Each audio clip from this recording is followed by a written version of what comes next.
I've got to thank businessman Dick Smith.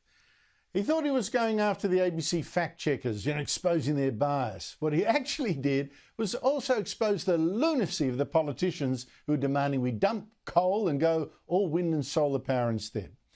Smith threatened on Sky News to sue the ABC for falsely saying he was against renewable energy and for making him seem like a fool.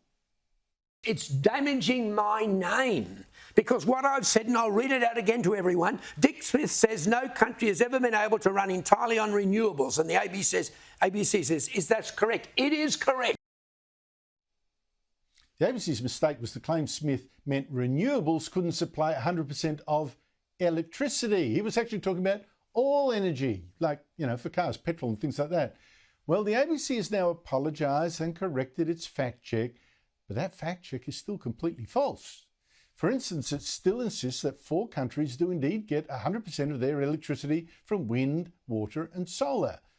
Albania, Bhutan, Nepal and Paraguay. But that is rubbish. You take Nepal. I've been there. Its electricity authority says it actually must import 30 to 40% of its electricity needs from India during the dry season. And that means coal-fired power.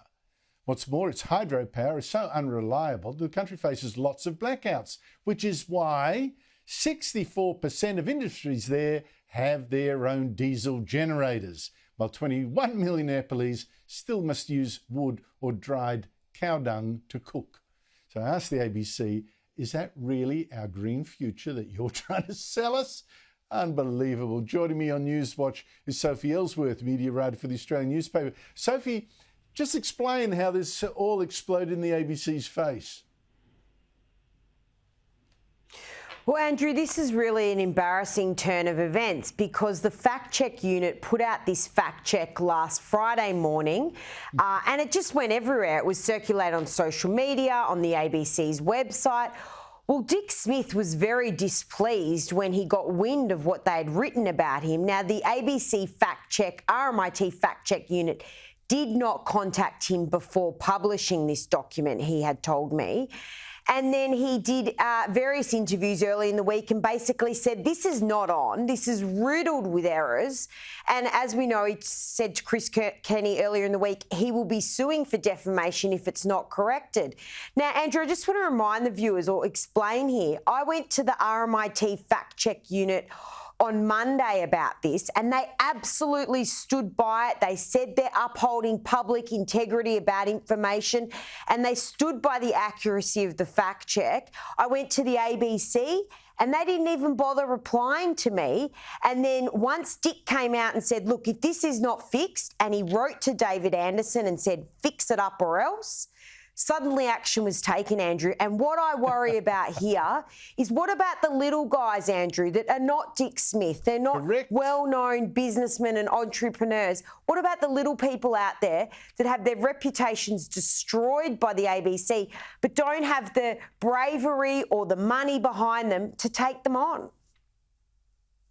Well, the RMIT fact-checking unit is paid by the ABC to do the fact-checking and we've talked before, Sophie, about its bias. When will the ABC actually get rid of it? Now, the ABC has actually been forced more embarrassment today to make a confidential settlement and publish a clarification, conceding that viewers of a 7:30 interview with Victorian Liberal leader John Pesutto, it says, may have understood the interview to suggest that UK gender-critical feminist Kellie-Jay Keen has associations with neo-Nazis, which in fact it said outright.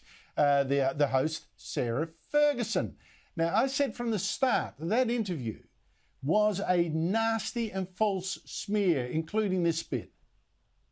The organiser of the rally, and this is someone with very clear, for our audience, very clear far-right associations, many of which you detailed in the dossier that you presented to your own party room. Complete bull, but this apology by the ABC has implications too for John Pesutto, doesn't it? Well, if I was John Pesutto, I'd be a very nervous man watching that because Kellie-Jay Keen has a lot of supporters behind her and she will not be backing down. Now, as you said, the ABC have paid some sort of amount to her.